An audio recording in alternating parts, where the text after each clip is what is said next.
Une semaine à Tchébélé, le cri de cœur des acteurs touristiques de la commune, son paysage digne de carte postale, son architecture et ses peintures murales qui ont fait d'elle l'une des meilleures destinations touristiques burkinabè n'attirent plus comme avant. Et c'est avec nostalgie que les acteurs ouvrent leurs portes et leur cœur à notre équipe de reportage, Konsoum Koulibaly et Sonia Kokti.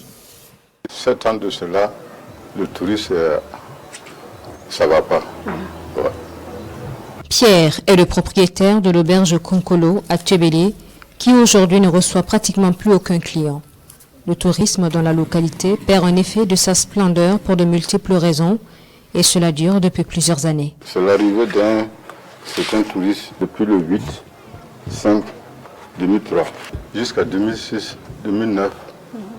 Le tourisme, à cause de l'inondation, il y a eu 2011 les mutineries après Covid-19. Donc maintenant avec l'histoire des bandits.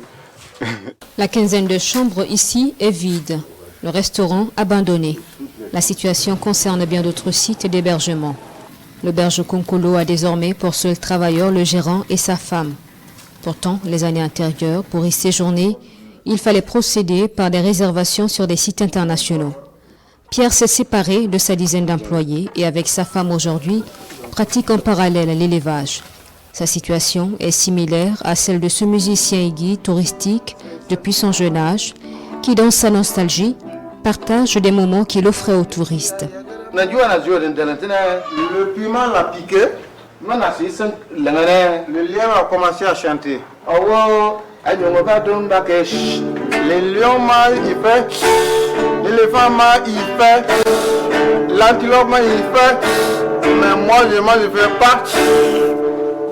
On nous appelait les transitaires de Tchébélé. Si je ne me trompe pas, souvent on peut se retrouver simplement avec 50 000 francs dans la poche le soir, par jour, sans parler des pourboires et autres, sans parler de l'apport culturel, voilà, les amis qu'on avait, les contacts. Il nous confie avoir eu plusieurs fois l'occasion de voyager dans des pays étrangers grâce à ses relations avec certains touristes. Mais l'époque des rencontres étrangères quotidiennes semble révolue. Le guide musicien se consacre à d'autres activités. Il gère ce bar, quelques rares clients. Pourtant, des personnes de différentes nationalités passaient par là. Vous allez venir à Tchébélé avant la période de l'insécurité.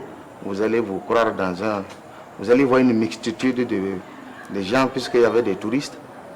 Pour ne pas avoir l'appellation pour dire des blancs. Non, mais il y avait plein de touristes et il y avait un mixage de population, ils vivaient ici. Et certains touristes étaient pratiquement devenus des membres de famille des habitants de Tchébélé. Ils partageaient leur réalité quotidienne. J'ai reçu des touristes, les Allemands, les Suédois, l'Autriche qui viennent. Je me rappelle, il y a eu des Allemands qui sont venus ici ça fait partie de leurs études. Ils ont fait 3 mois ici. Il y avait une fille qui continuait de faire la préparation ici dans la cuisine avec nous. Parmi les commerçants d'œuvres d'art destinés principalement aux touristes, cet artisan qui avait souvent l'opportunité de sortir circuit est le dernier qui trouve encore le courage d'exposer malgré un marché morose. En ce moment, si on parle de marché, on essaie d'accrocher, comme vous le voyez.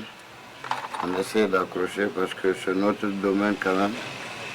D'autres sont allés au champ un peu partout. Moi-même, tout à l'heure, je me levais aller au site.